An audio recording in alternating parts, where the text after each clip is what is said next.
Like you're saying things that either I haven't had the confidence to say or the ability to say that I totally agree with. I love when I'm talking to somebody and I'm like, because it hits my heart, like that's truth. Right. Like, you know what I mean? Like that's truth, what he just said. That's what I've done too.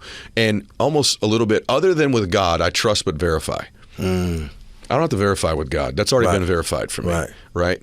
And I also trust God will bring people into my life that can get close to me. But I also believe there's free will, there's free choice. Right.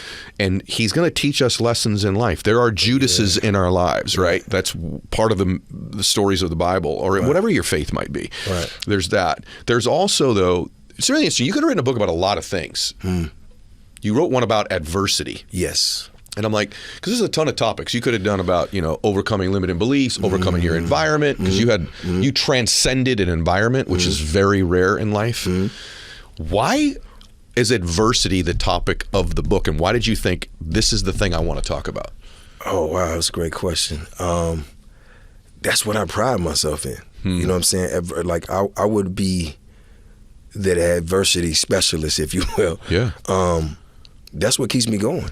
That's my purpose. My purpose is to continue to evolve no matter what, but to continue to give that information back to my culture and to my people, and to be an example of what it's like to come out of that. Because every situation that I've been in, and it's funny that we was talking about God, I don't care how crazy it got. He always put somebody in my life around the time that I needed some information or a ear or a connection or just the process. It never fails, right?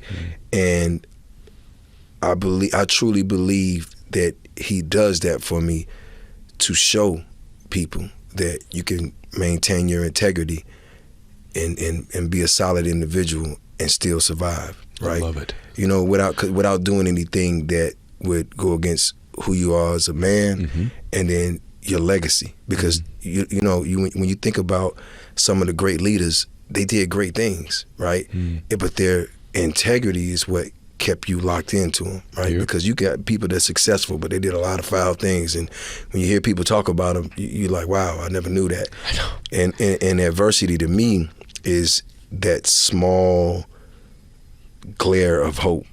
Because if I tell you what I went through in this book, your life might be totally different, but you might be up against the same odds. I can tell you that that's the truth. My life is totally different than yours. Right. But I see great storytellers tell me stories with a you meaning. Right. So as I read your work, I didn't grow up like that, but I have my version of it in my life. Right. And so the lessons in the book, the lessons in this conversation, I don't care what someone's life story is. These are facts. Like, you said something so important, that God has sent you that person when you needed him, the information, the insight, whatever it might be. Yeah. I want everybody to hear this man said this, and the reason that I want you to hear it is he does that for you too. The difference is you need to be in expectation that he's going to and aware that he's going to, because he has probably sent those people to you previously in your life, and if you're not aware he's doing it or open to the possibility he's doing it, you will miss them. Yeah. You will miss them. It's like that analogy of the people that are sitting on the roof during the flood. Someone comes by and says, hey, jump on the boat. Nope, I'm waiting for God to save me. Somebody else comes by in a boat. I'm waiting for God to save me. Third guy comes by in a boat.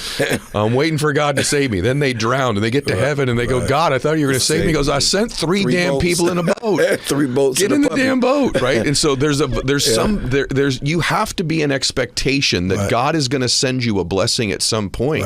But if you're not looking for it and expecting it, you don't hear them or see them or feel them, and then you miss them. You have to be in a good place too, though.